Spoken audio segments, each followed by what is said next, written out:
here with William. William's got a question for Tim. Go right ahead. Hi, Tim. Whoa. Hi, Tim. I just want to ask you, because of your background, you were with the Lakers and the... Oh, Cat, use yours. Oh, okay. Hi, Tim. Hello.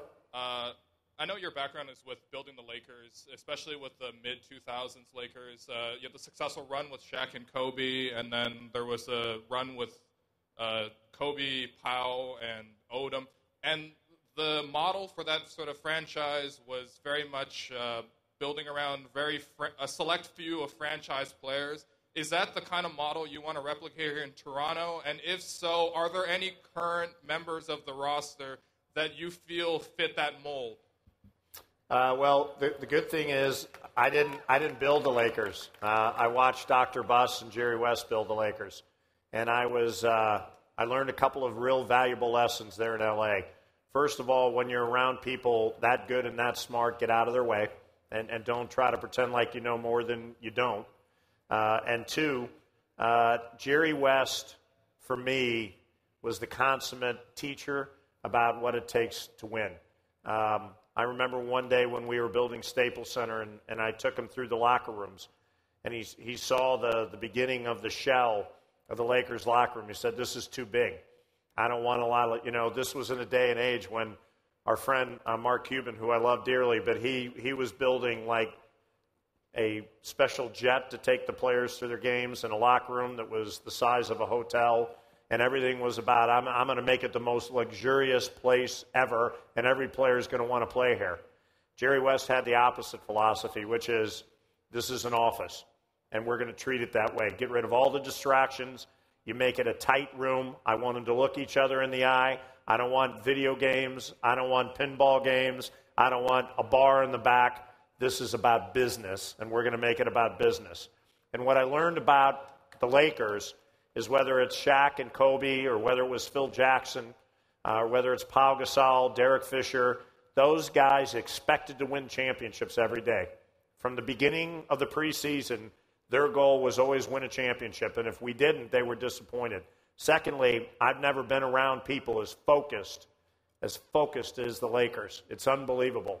And that intensity and that passion and that commitment and the expectations that come with that, that's something I know you got to ingrain in an organization. And we've made it clear to our players and all of our teams, we're going to win championships here. If you're not prepared to be part of that, if you're not prepared for the hard work, and if you're not prepared for the expectations that come with that, then you ought to get out of here now, because this isn't going to be a fun, happy ride for you. It is those that are focused, those that have that devotion and that commitment, that understand that's our job. That's the kind of environment we're trying to build here. That's what I learned with the Lakers, and that's what we're ingraining here. All of the personnel decisions, thank God, Masai's making, and I'm staying out of all of that. My job is to set the tone on the level of energy and the culture that we're building here in order to win you a championship. Sounds like a winning recipe to me. Back to Kat, of course, with some more fan questions. Yes, we crossed over here. I'm here with George, who's been a season seat holder for 3 years, and George has a question for Tim. Hey, Tim, welcome to Canada. Thank you. A. All sentences have to end with A. You were brought in from AEG, which is a huge company, to MLSE, which is also a huge company. Some skeptics out there might think, you're here to just help make money and help build the franchise and bring in popular players. How do we know you're going to bring in the right players to build this franchise and mold it into a championship?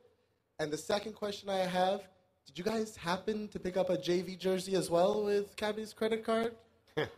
I think Cabby might have one back there. I'll find him and ask. Double check. But the stage is yours, Tim. Masai. That's it. That's simple. That's how we make the right decisions. That's how we make sure that we bet on the right players. That's how I believe we're going to make the right trades, the right draft picks. I look at this organization he's putting together. I look at the energy level and the knowledge they have, and I believe in Masai. And my bet, my trust, and my faith is in this man, and he's going to lead us to the next level, and he will win us a championship here in Toronto. So that's the bet.